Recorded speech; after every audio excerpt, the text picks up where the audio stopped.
Welcome to சுடர் கருணை பிரகாசம் சேனல். வாங்க, முருங்கைக்கீரை தண்ணி சாறு தான் இன்றைக்கி நம்ம பார்க்க போகிறோம். இது கிராமத்துல எல்லாம் வைக்கக்கூடிய ஒரு தண்ணி சாறு ரெசிபிக்கு முருங்கைக்கீரையில் மன்னார்குடி தஞ்சாவூர் பக்கங்களில் அதிகமாக செய்யக்கூடிய ஒரு ரெசிபி முருங்கைக்கீரை. இந்த தண்ணி சாறு வந்து யாரெல்லாம் சாப்பிட்லான்னா, மாசமாக இருக்கவங்க, தாய்ப்பால் கொடுக்குறவங்கெல்லாம் நிறைய சாப்பிட்லாம். ரத்தம் இல்லை, எனக்கு வந்து ஹீமோக்ளோபின் லெவல் ரொம்ப கம்மியாக இருக்குது அப்படிங்கிறவங்க இது ஒரு 40 நாளைக்கு சாப்பிட்டிங்கன்னா கண்டிப்பாக ரத்தம் ஊறும். இதுக்கு நான் வந்து நெய் முருங்கைக்கீரை தான் எடுத்திருக்கேன். அது என்ன நெய் முருங்கைக்கீரை அப்படின்னு நீங்கள் கேட்கலாம். இலை வந்து ரொம்ப பொடுசாக இருக்கும், ரொம்ப டேஸ்டியாக இருக்கும். கொழுந்து கீரையாக எடுத்துக்கோங்க இந்த தண்ணி சாருக்கு, அப்போ தான் வந்து நல்ல டேஸ்டியாக இருக்கும். இந்த முருங்கைக்கீரை தண்ணி சாறு வந்து ரொம்ப சத்தானது. இது டெய்லி காலையில் ஒரு டம்ளர் குடிச்சிங்கனாலே போதும், ரத்தம் அப்படி ஊறும். இதுக்கு வந்து அரிசி களைஞ்ச தண்ணி ஒரு 2ஆம் தண்ணி 3ஆம் தண்ணி நான் சேர்த்து கலெக்ட் பண்ணி எடுத்து வச்சுருக்கேன். இதில் தான் நம்ம முழுக்க செய்ய போகிறோம். இதை வந்து நம்ம வேறு பச்சை தண்ணியிலலாம் வச்சோன்னா அந்தளவுக்கு டேஸ்ட் இருக்காது. இந்த அரிசி களைஞ்ச தண்ணியை இப்போ ஒரு சட்டியில் ஊற்றி அடுப்பில் மூடி போட்டு ஒரு முறை பொங்குற அளவுக்கு நம்ம சூடேற்றிடணும். அதுக்கப்புறம் தான் மற்ற பொருளெல்லாம் சேர்க்கணும். ரொம்ப சத்தானது இந்த முருங்கைக்கீரை தண்ணி சாறு. நீங்கள் அடிக்கடி வீட்டில் செஞ்சு சாப்பிடலாம். இதுக்கு வந்து ஒரு 1/4 கிலோ அளவுக்கு சின்ன வெங்காயமும் பெரிய வெங்காயமும் சேர்த்தே நான் வந்து கட் பண்ணியிருக்கேன். ஒரு 4 காஞ்ச மிளகாய் அதையும் புட்டு சேர்த்துருக்கேன். இதில் முழுக்க இதில் சின்ன வெங்காயத்துலேயே செய்கிறது தான் ரொம்ப சிறந்தது. இந்த சின்ன வெங்காயம் இல்லை அப்படிங்கிற பட்சத்தில் நான் இன்றைக்கி பெரிய வெங்காயம் சேர்த்துருக்கேன். முழுக்க சின்ன வெங்காயம் போட்டு வேக வச்சு நீங்கள் செஞ்சிங்கன்னா ரொம்ப உடம்புக்கு நல்லது. அதனால தான் சொல்ல வரேன். என்கிட்ட இல்லை அப்படிங்கிறதுனால நான் பெரிய வெங்காயம் சேர்த்துருக்கேன். நல்லா பொடிசாக கட் பண்ணி சேர்க்கணும், ரொம்ப பெருசாலாம் இதில் கட் பண்ணி சேர்க்கக்கூடாது. இது நல்லா கொதிக்கணும். இது நல்லா கொதித்து வந்ததுக்கு அப்புறம் தான் நம்ம மஞ்சத்தூள் உப்பு போடணும். அதுக்கு முன்னாடி போட்டுட்டிங்கன்னா இந்த வெங்காயம் வேகாது. இந்த வெங்காயம் நல்லா வேகணும். நல்லா வெந்ததுக்கு அப்புறம் தான் நம்ம மற்ற பொருளெல்லாம் சேர்க்கணும். 10 கிலோ கேரட்டில் இருக்கிற பீட்டா கேரோட்டின் சத்து வந்து ஒரு கைப்பிடி அளவு உள்ள இந்த முருங்கைக்கீரையில் இருக்குன்னா பார்த்துக்கோங்க. அவ்வளோ சத்து இந்த முருங்கைக்கீரை. மாதமாக இருக்க பெண்கள் கண்டிப்பாக கட்டாயம் அந்த 10 மாதமும் இதை வந்து எடுத்துக்கிட்டாங்கன்னா கண்டிப்பாக ரத்தம் ஏறும். நீங்கள் பிளட் செக் பண்ணிங்கன்னா கண்டிப்பாக ரத்தம் ஊறி இருக்கும். இப்போ வந்து பார்த்திங்கன்னா இப்போ நல்லா கொதிக்குது. இந்த மாதிரி நல்லா கொதிக்கணும்.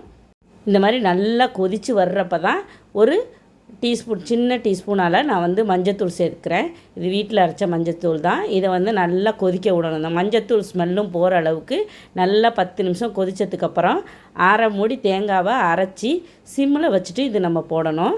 ஸ்டெப் பை ஸ்டெப்பாக செஞ்சால் தான் இந்த முருங்கைக்கீரை தண்ணி சாறு வந்து டேஸ்டியாக இருக்கும். இப்போ அடுப்பை சிம்மில் வச்சுட்டு நம்ம அரைச்ச தேங்காவை, அரை மூடி தேங்காய் அரைச்சி நல்லா ஃபைன் பேஸ்ட்டாக அரைச்சிக்கணும். அரைச்சி இதில் சேர்த்துக்கோங்க.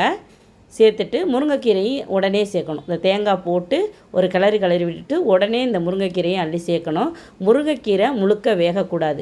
அப்படியே முறை பொங்கி வரையில் நம்ம இறக்கிடணும். முருங்கைக்கீரை முழுசாக வேக வச்சா என்ன ஆகும்னா அப்படியே அயண்டு போயிடும், கசப்பு தட்டி போயிடும், நல்லா இருக்காது. அதுவும் எப்போவுமே முருங்கைக்கீரையை ஆஃப் பாயில் பண்ணி தான் சாப்பிடும். ரொம்ப ஓவர் குக் பண்ணோன்னா அது வயிற்று உபாதையை ஏற்படுத்தும். இப்போ இந்த மாதிரி நல்லா கிளறி கொடுத்துட்டு ஒரு 5 நிமிஷம் அடுப்பை ஹையில் வச்சிங்கன்னா அப்படியே முறை பொங்கி வரும்.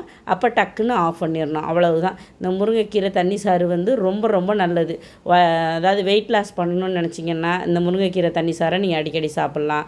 உடம்புல ரத்தம் இல்லை, அதாவது கெட்ட கொலஸ்ட்ரால்லாம் அதிகமாக இருக்குது. இந்த நீரிழிவு நோய் இருக்கிறவங்களுக்கு அதிகமாக சாப்பிடக்கூடிய ஒரு உணவுன்னா இந்த முருங்கைக்கீரை தான். அதை அதிகமாக எடுத்துக்கோங்க. நீங்கள் உடம்புக்கு ரொம்ப நல்லது. உடம்பு சோர்வு, மூட்டு கை கால் வலி இதெல்லாம் போக்கும் நம்ம உடம்புல.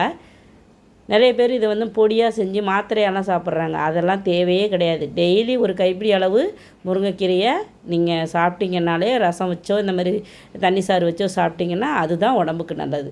பாருங்கள், இப்போ நல்லா முறை பொங்கி வந்துட்டு டக்குன்னு அடுப்பை ஆஃப் பண்ணிட வேண்டியது தான். அவ்வளோதான். இதுக்கு ஒரு சிம்பிள் தாளிப்பு தான் நம்ம கொடுக்க போகிறோம். எங்கள் ஊரில் எப்படி எங்கள் தாத்தா பாட்டியெல்லாம் செஞ்சு சாப்பிட்டாங்களோ அந்த ஒரு ரெசிப்பியை மாறாமல் நான் இன்றைக்கி உங்களுக்கு சொல்லி காமிச்சிருக்கேன். இது சில ஊரில் இதில் வந்து பாசிப்பருப்பு, வெங்காயம், தக்காளி, பச்சை மிளகாலாம் போட்டு செய்வாங்க. எங்கள் ஊரில் இது மாதிரி தான் செய்வாங்க. அதை தான் நான் உங்களுக்கு சொல்லி காமிச்சிருக்கேன். இப்போ கொஞ்சமாக தாளிக்கிற பேனில் எண்ணெய் ஊற்றிட்டு சோம்புத்தூள் 1 டீஸ்பூன் போட்டு தாளித்து இதில் கொட்டுறோம். அவ்வளோதான். கடுகு, வெந்தயம் வேறு எதுவுமே சேர்க்க மாட்டாங்க. வெறும் சோம்பு மட்டும் போட்டு தாளித்து ஊற்றுவாங்க.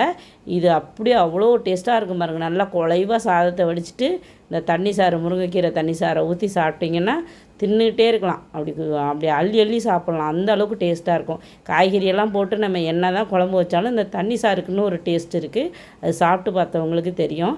நல்லா சிம்பிளான இந்த ரெசிப்பியை நீங்களும் செஞ்சு பாருங்கள். வீட்டில் ஈஸியாக தான் செஞ்சிடலாம். ஒரு கைப்பிடி அளவுக்கு நிறைய முருங்கைக்கீரை வேணும்னு கூட அவசியம் இல்லை.